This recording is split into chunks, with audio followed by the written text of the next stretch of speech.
ومن أحسن قولا ممن دعا إلى الله وعمل صالحا وقال إنني من المسلمين. السلام عليكم ورحمة الله وبركاته. بسم الله الرحمن الرحيم. الحمد لله رب العالمين والصلاة والسلام على سيد المرسلين نبينا محمد وعلى آله وصحبه أجمعين. সম্মানিত শ্রোতা দর্শক মণ্ডলী, আল্লাহ রাব্বুল আলামিনের প্রশংসায় প্রিয় নবী সাল্লাল্লাহু আলাইহি সাল্লামের উপর সালাত ও সালামের পর আজ আমাদের সাপ্তাহিক প্রশ্নোত্তর পর্ব 10টি প্রশ্ন আমাদের সামনে রয়েছে। পর্ব নম্বর 115।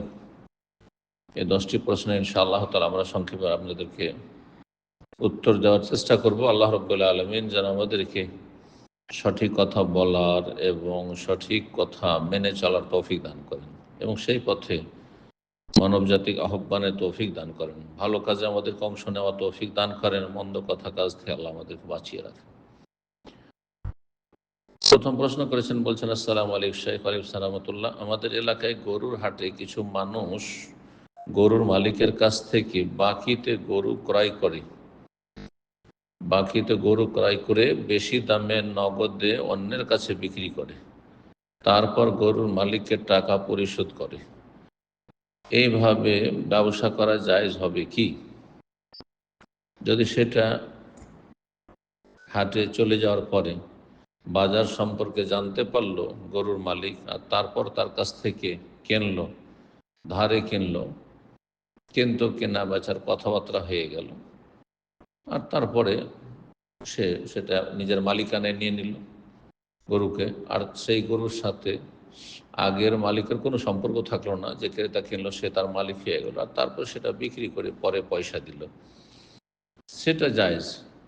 কিন্তু যেটা না জায়েজ সেটা হচ্ছে মার্কেটের দরদাম সম্পর্কে জানার সুযোগ পেল না, রাস্তায় বেশ কিছু ক্রেতা বা দালাল দাঁড়িয়ে আছে, আর তারপর রাস্তা থেকেই তাদের মার্কেটে যাওয়ার আগেই সেগুলি কিনে নিল।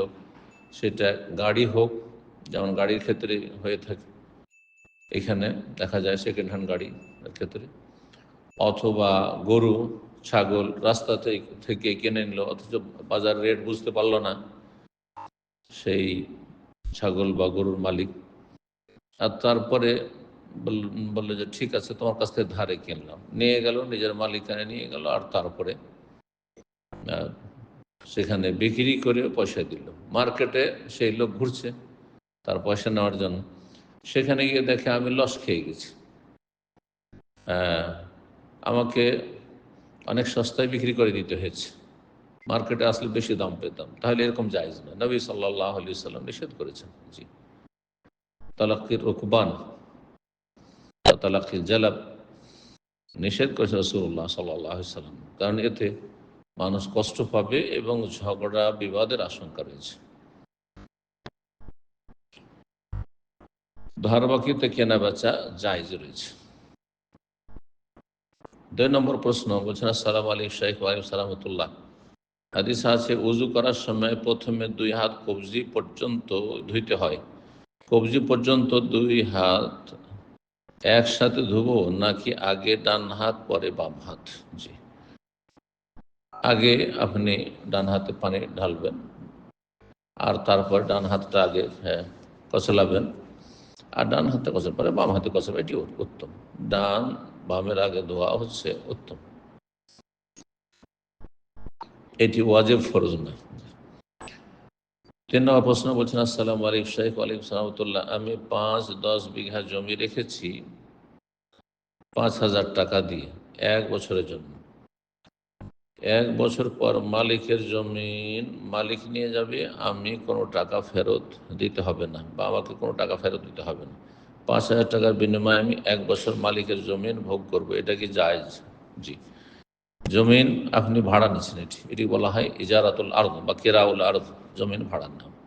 সাদা জমিন, যাতে ফসলবিহীন আপনার জমি রয়েছে কারো, আর সেই জমি আপনি ভাড়া নিলেন, যত টাকাতে তার সম্মতি হয়, আর আপনি যত টাকাতে নিতে পারেন একমত হলেন, আর তারপর নিলেন, আর তাতে আপনি চাষাবাদ করেন আর না করেন, 1 বছর পরে আপনার টাকা তার কাছে যে দিয়ে দিয়েছেন সে টাকা ভোগ করলে, যেহেতু ভাড়া দিয়েছে, আর আপনি জমিতে ফসল আপনি উৎপাদন করেন আর নাই করেন, যেমন বাড়ি ঘর ভাড়া না, বাসা ভাড়া না, বাসা ভাড়া নেওয়ার পরে আপনি যদি গোটা বছর একদিনও না থাকেন তবু ভাড়া পুরো দিতে হবে।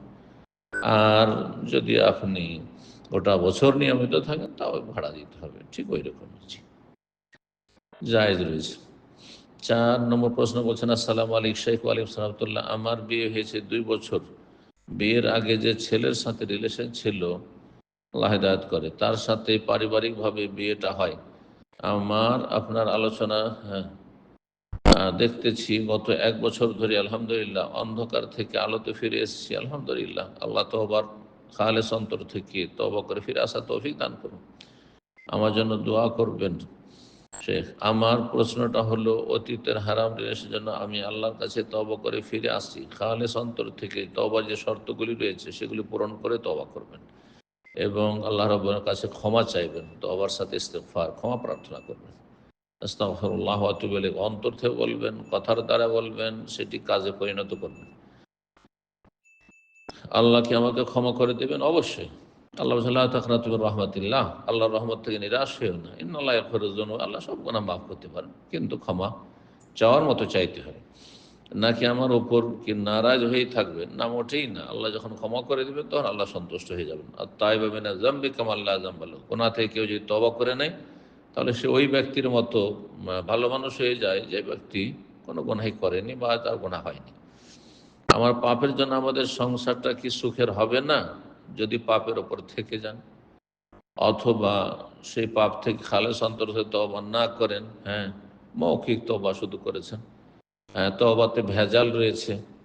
তওবা করার পরও হয়তো এক গুনাহতে তওবা করেছেন, কিন্তু বিভিন্ন গুনাহ, যেমন হয়তো হারাম রিলেশন ছিল, এই হারাম থেকে তওবা করেছেন, হ্যাঁ, কিন্তু অন্য অন্য পাপ, হারাম খাওয়া চলছে আর হারাম দেখা চলছে, আর তারপরে আল্লাহর হক, মানুষের হক নষ্ট করা হচ্ছে, তাহলে সেসব পাপগুলি যে আরও হইতে আছে অন্য অন্য পাপ, সে কারণে জীবন সুখের না হইতে পারে।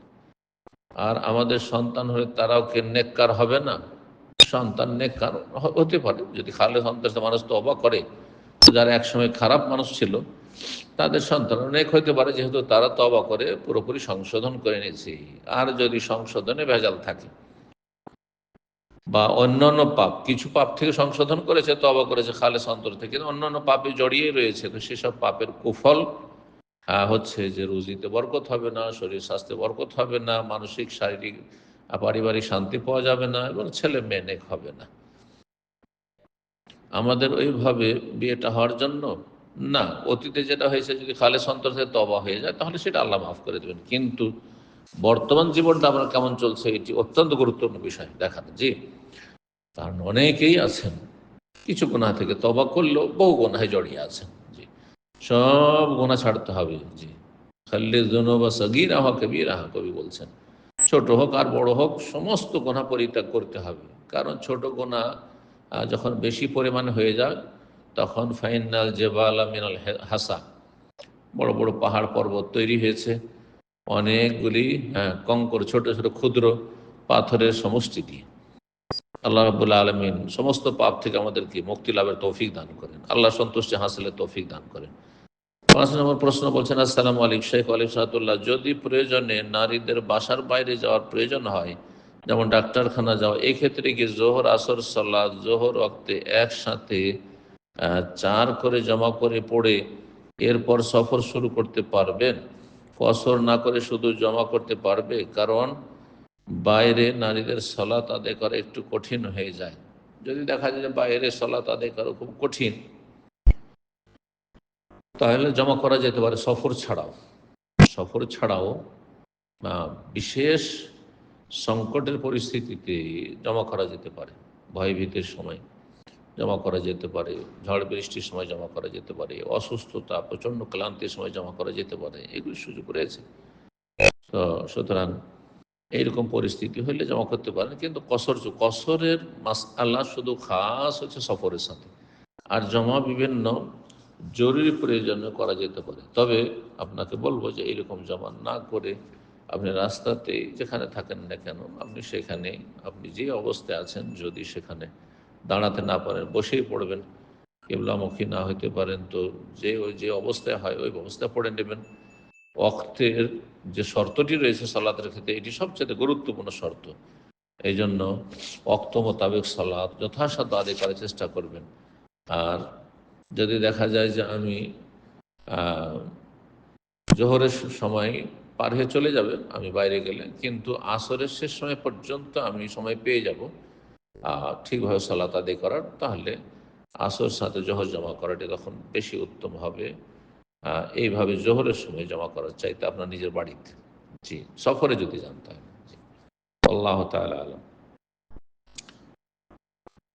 6 নম্বর, আসসালামু আলাইকুম শেখ। ওয়ালাইকুম সালামতুল্লাহ। আমাদের বাংলাদেশে অনেক ভাইদেরকে দেখা যাচ্ছে বর্তমানে তাদের চুলগুলো অনেক লম্বা রাখছে এবং তারা বলছে এটি নবী সাল্লাল্লাহু আলাইহি ওয়াসাল্লামের সুন্নাত।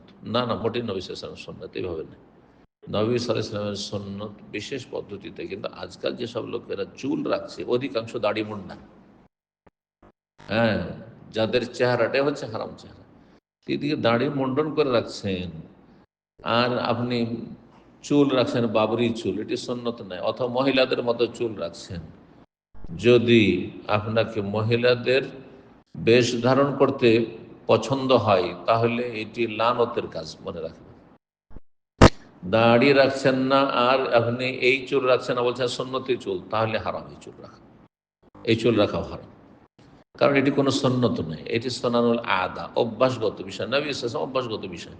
যে নবী সাল্লাল্লাহু লাউ খাওয়া, নবী সাল্লাল্লাহু আলাইহি সাল্লামের আপনার মেঝেতে সালাত আদায় করা, নবী সাল্লাল্লাহু আলাইহি সাল্লামের হোল্লা এহরামের মতো দুটো কাপড় পরিধান করা, আজকাল পড়ছেন নাকি? তো এগুলি হচ্ছে অভ্যাসগত। নবী সাল্লাল্লাহু আলাইহি ওয়াসাল্লাম পাগড়ি পরা, এইটি কোনো ইবাদতের সুন্নত নয়, অভ্যাসগত সুন্নত। আরবরা সবাই পাগড়ি পরতো সেই জমানি, সেই জন্য এখন আর সে পাগড়ি পরে না, সুতরাং কেউ পাগড়ি পরে না, এই রুমাল পড়ছে। জি, এগুলো অভ্যাসগত বিষয়। কিন্তু যদি কেউ দাড়ি রাখে আর দাড়ি রাখার সাথে লম্বা চুল রাখে আর মহিলাদের চুলের সাথে সদৃশ্যতা না থাকে, তাহলে জায়েজ। জি, মহিলাদের চুল আপনাকে ভালো লেগেছে সেই জন্য ওইভাবে রাখছেন, অথবা ইহুদ নাসারা কাফেরদের লম্বা লম্বা চুলগুলো ভালো লেগেছে, তাদের কাটিং ছাটিং ভালো লেগেছে সেই জন্য রাখছেন, তখন হারাম। কাফেরদের অনুকরণ জায়েজ নয়, বেশভূষা ধারণ করা জায়েজ নয়, আর নারীদের বেশ ধারণ করা জায়েজ নয়। জি, লানতের কাজ। তারপরে বলছেন যে এছাড়াও আমার এক ভাই বলছে রাসূল সাল্লাল্লাহু আলাইহি ওয়াসাল্লাম যখন মক্কা বিজয় করেন তখন তার মাথায় 4টি বেনি বাঁধা ছিল। জি, কিন্তু সেই যুগে মহিলা পুরুষের চুলে পার্থক্য ছিল, মহিলারা লম্বা চুল রাখত। হ্যাঁ, তো মহিলাদের মতো লাগতো না। আর আজকাল এমন করে রাখছেন, মহিলারাও কেটে রাখছে, আর অতটা করে আপনিও বড় বড় করে চুল রাখবেন। পেছন দিক থেকে অনেক মানুষকে দেখা যায় যে দাড়িও নেই, পেছন দিক থেকে দেখে বোঝাই যায় না যে মহিলা না পুরুষ। তো এটি লানতের কাজ। তো এইভাবে করলে চলবে না, মোটেই জায়েজ হবে না। জি, কিন্তু বড় চুল রেখেছে আর সেই চুলগুলি কেউ বাবরি চুল রেখেছে আর সে খোলা রেখেছে অথবা বেনি করে রেখেছে, জায়েজ রয়েছে, যদি মহিলাদের সদৃশ্যতা না হয়। বলছেন তাই সেই ভাইটি তার চুলে বেনি বাঁধছে, কিন্তু প্রশ্ন হচ্ছে সে দাঁড়িয়ে রাখছে কিনা। এই বিষয়ে শরীয়ত কি বলে? যেমনটা বললাম, দাঁড়িয়ে রাখে না আর এরকম বড় চুল রাখছে, এরা কাফেরদের অনুসারী, আর না হইলে মহিলার বেশধারীকারী মারি অভিশপ্ত, এদের ফলে লানত রয়েছে। 7 নম্বর প্রশ্ন বলছেন, আসসালামু আলাইকুম শাইখ। ওয়ালাইকুম সালামতুল্লাহ। জুম্মার নামাজ তো আর বাড়িতে হয় না, তাই সেই নামাজ কিভাবে কোথায় পড়ব? আপনি জানি না ভাই বলছেন, কোনো ভাই না কোনো দিনই বোন বলছেন। যদি কোনো ভাই বলেন তাহলে আপনার বাড়িতে ফরজ কোনো সালাতে চলবে না, জোহর আসর মাগরিব এশা ফজর 5 ওয়াক্ত সালাত মসজিদে গিয়ে পড়তে হবে জামাতে, এইরকমই জুমাও মসজিদে যেতে হবে। আর যদি আপনি কোনো দিনই বোন হন, মুসলিম বোন হন, তাহলে আপনার জুমা নেই, মহিলাদের জুমা নেই, কিন্তু জুমাতে গেলে জায়েজ রয়েছে এই শর্তে যে সেখানে যাতায়াতে ফিতনা না হয়, কাউকে ফিতনায় না ফেলা হয়, সুগন্ধি আতর লাগিয়ে না হয়, মেকআপ করে না হয়, চেহারা খুলে না হয়, আকর্ষণীয় পোশাকে না হয়, সবাই তাকাচ্ছে, বেহায় বেপর্দা হয়ে আপনি জমা পড়তে যাচ্ছেন, ওটি জায়েজ নয়। কিন্তু যদি সুন্দর পর্দার সাথে কেউ জুমা পড়তে যায়, যে সেখানে দিনের কথা শুনবে উদ্দেশ্যে, তো জায়েজ, উত্তম নয়। মহিলাদের জুমায় যাওয়া উত্তম নয়।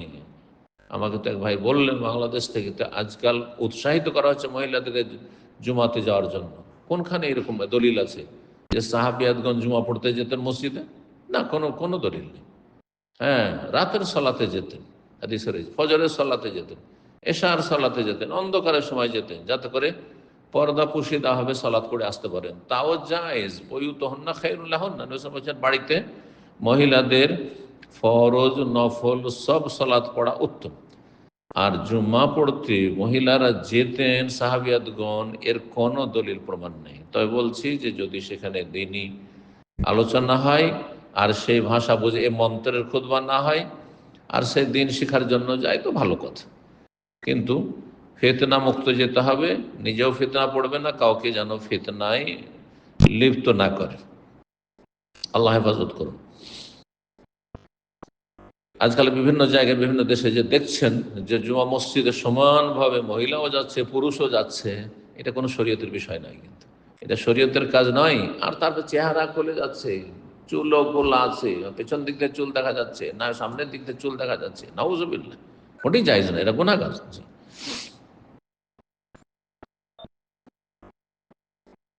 তারপরে তার একটি প্রশ্ন করেছেন একই সাথে, আর পুনর্জন্মের যে কথা প্রচলিত আছে, এটা হিন্দু সমাজে প্রচলিত আছে। কোনো মুসলিম যদি পুনর্জন্ম সামান্য বিশ্বাস করে যে হতে পারে, তো সে মুসলিম না, সে কাফের, মুরতাদ। এবং বিভিন্ন ঘটনাও শোনা যায়, ঘটনা তো মাজার পূজারীদের শোনা যায়। হ্যাঁ, হ্যাঁ, ঘটনা তো অনেক কিছুই শোনা যায়। জি, আব্দুল কাদের জিলানি নাকি আল্লাহ রাব্বুল আলামিন নউজুবিল্লাহ পড়ে যাচ্ছিলেন, আব্দুল কাদের হাত ধরে রক্ষা করে নিয়েছে, লানাতুল্লাহ আলাইহিম, যারা এইসব কিচ্ছা কাহিনী বর্ণনা করে এবং যারা এইসব গড়েছে। এইরকম ঘটনা আপনি শুনেছেন, উদ্ভট কথাবার্তা। সেই ব্যাপারটি যদি একটু পরিষ্কার করতেন, যে পুনর্জন্ম অর্থাৎ মানুষ মরে যাওয়ার পরে বারবার করে জন্মিতে থাকে, ভালো মানুষ যদি হয় তাহলে খুব এর চেয়ে সিনিয়র হয়ে সুখী হয়ে পৃথিবীতে আবার দ্বিতীয়বার তৃতীয়বার আসবে। আর যদি পাপ করে যায় দুনিয়া থেকে, তাহলে সে বানর হয়ে আসবে, শুকুর হয়ে আসবে, আর গরু ছাগল হয়ে আসবে, আর কোনো নিকৃষ্ট প্রাণী হয়ে আসবে, ইত্যাদি ইত্যাদি। অথবা নিম্ন শ্রেণীর, হিন্দুদের মধ্যে চারটি শ্রেণী রয়েছে, কাস্ট রয়েছে। তো ব্রাহ্মণ যদি পাপী হয়ে মরে, তাহলে সে শূদ্র হয়ে জন্মবে, মেথর ডোম হয়ে জন্মবে। আর ডোম মেথর যদি ভালো মানুষ হয়ে দুনিয়ায় থাকে এক সময়, তাহলে আবার মরে যাওয়ার পরে সে ব্রাহ্মণ হয়ে যেতে পারবে। এসব উদ্ভট কথা, এগুলো গাঁজাখড়ি কথা। হ্যাঁ, এগুলি কোন নবী রসুলগণের নিয়ে আসা দিন ধর্ম নয়, এগুলো মানুষের মন গড়া কথাবার্তা। এই সমস্ত গুমরাহি থেকে, ভ্রষ্টতা থেকে আল্লাহ রাব্বুল মানব জাতিকে হেদায়েত দান করুন। 8 নম্বর প্রশ্ন বলছেন, আসসালামু আলাইকুম শেখ ওয়ালাইকুম সালাতুল্লাহ, আমি যদি ঘরে মক্কা মদিনার ছবি অথবা আরবি ক্যালিওগ্রাফির ছবি টানাতে চাই, তাহলে কি টানাতে পারবো? কোনো অসুবিধা নেই, প্রাণীর ছবি না হলেই হলো। কাবা শরীফের ছবি দেখে মনে অনেক প্রশান্তি পায়। আমার ফোনের স্ক্রিনেও মক্কা মদিনার ছবি রেখেছি, কিন্তু এটা অনেকে জায়েজ বলছে না। কেন জায়েজ নাই? হ্যাঁ, মুসল্লির সামনে হলে জায়েজ নেই। আপনি কিবলার দিকে রেখেছেন আর ঘরে আপনি সুন্নত নফল পড়ছেন, হ্যাঁ, বা মসজিদে রেখেছেন আর কিবলার দিকে আছে, আর মুসল্লিদের নজর আসছে, নজর কেড়ে নিচ্ছে, এতে খুশু নষ্ট হচ্ছে, এটি জায়েজ নয়। বাকি কথা হলো ডানে বামে যদি থাকে, পিছনে থাকে, আর সেটা মুসল্লিদের সামনে না হয়, ঘরে বিভিন্ন জায়গায় রাখা আছে, তো জায়েজ রয়েছে, কারণ তাতে কোনো প্রাণীর ছবি নেই। জি, বলছেন আমি শুনেছি, হ্যাঁ, ক্যালিওগ্রাফি শুরু হয় আলী রাজি আল্লাহ তাআলা থেকে। কখন থেকে শুরু হয় না হয় এসব শুনেছেন, তাতে কি যায় আসে? আসল হচ্ছে যে যদি প্রাণীর ছবি না হয় তো জায়েজ রয়েছে। আবার কাবা শরীফের গেলাফে মাশাআল্লাহ সুন্দর ক্যালিওগ্রাফি করা আছে, তার মানে জায়েজ সেটি। তাহলে যদি জায়েজ না হয়, তাহলে কাবা শরীফের গেলাফে আঁকা এবং জায়েজ না হলে আলী রাজি আল্লাহ কি করে করতেন? জি, আবার বলছি যে শুধু আহ, কোনো প্রাণীর ছবি জায়েজ না, পশু পাখির ছবি জায়েজ না। লা তাদখুল মালাইকাতু বাইতান ফিহি কালবুন আও সূরা, এমন ঘরে রহমতের ফেরেশতা প্রবেশ করবেন না যেই ঘরে কোনো কুকুর বাস করে, কুকুর থাকে, অথবা সেখানে প্রাণীর ছবি থাকে। জি। 10 নম্বর প্রশ্ন, 9 নম্বর প্রশ্ন বলছেন, আসসালামু আলাইকুম ওস্তাদ। ওয়ালাইকুম আসসালাম। আমি ডিফেন্সে চাকরি করি, বর্ডার গার্ড বাংলাদেশ বয়সে। প্রশ্নটা হচ্ছে, আমি কোনো দিবস পালন করি না, কিন্তু আমাদের এখানে দিবস উপলক্ষে ভালো মানের খানা খাওয়ানো হয়, এটা খাওয়া কি জায়েজ হবে?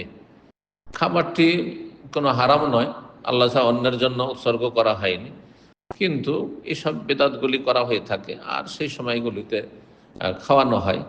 এই খাবারে অংশ নিলে কোনো দোষ নেই, তবে যদি সেটি আপনি বর্জন করতে পারেন যে আমি এসবে শরীক হব না, তাহলে ঠিক আছে, কিন্তু খাবার আপনাকে দিয়ে দিলে ফেলে দেবেন, নষ্ট করা জায়েজ নাই। জি।